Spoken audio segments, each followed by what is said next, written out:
ప్రణయ్ హత్య కేసులో ఏటు సుభాష్కు ఊరి, మిగిలిన నిందితులకు జీవిత ఖైదు. నల్గొండ ఎస్సీ/ఎస్టీ కోర్టు సంచలన తీర్పు. 6 ఏళ్ల విచారణ అనంతరం జడ్జిమెంట్. A1 మారుతిరావు 2020లో ఆత్మహత్య చేసుకున్నాడని ఒక వార్త కథనం రావడం జరిగింది. అయితే ఏదైతే ఉందో 2018 అనుకుంటా, 2018 లోపల ప్రణయ్ హత్య జరగడం జరిగింది. దేశం మొత్తం సంచలనాత్మకంగా మారింది. రాష్ట్రం మొత్తం సంచలనాత్మకంగా మారిన ఈ ప్రణయ్ అమృత ఎవరైతే ఉన్నారో అక్కడ నల్గొండ సంబంధించిన మిర్యాలగూడలో ఇది జరగడం జరిగింది. అయితే ఈ విషయంలో కూడా అనేక మంది కూడా ముక్తఖండంతో ఒక జీవితాన్ని బలి చేయడం జరిగింది. అంటే కలుసుందాం అనుకుంటే ప్రేమ పేరుతో ఇట్లా ఈ ఏమంటారు మొత్తం కూడా వారిని విడదీసడానికి రకరకాల ప్రయత్నం చేసి తర్వాత వారిని చంపడం కూడా జరిగింది. అయితే ఇక్కడ మీరు గమనించినట్లయితే మిత్రులారా, ఏమనగా ఉన్న మారుతులు ఎవరైతే అమృత తండ్రి ఉన్నారో వారు ఉరివేసుకొని కూడా చనిపోవడం జరిగింది.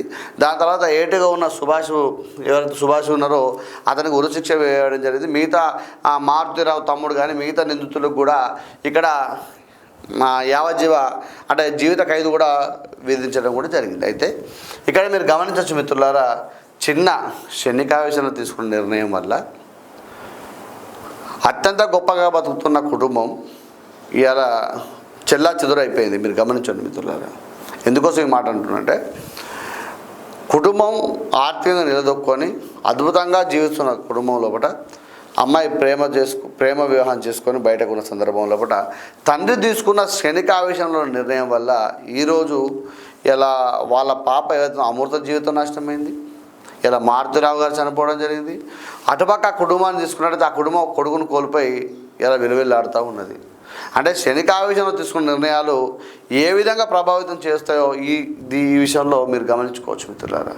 వాళ్ళ కుటుంబంలో మారుతిరావు తమ్ముడు కూడా ఇలా జీవిత ఖైదు అనుభవిస్తూ ఉంటాడు. ఏం లాభం? ఎన్ని రూపాయలు ఉంటే ఏం లాభం? ఏముంటే లాభం? సొసైటీ లోపల అందరు చూడంగా విలువలు కోల్పోయి ఇలా జైలు పంట తిరుగుతూ ఏం లాభం వచ్చింది?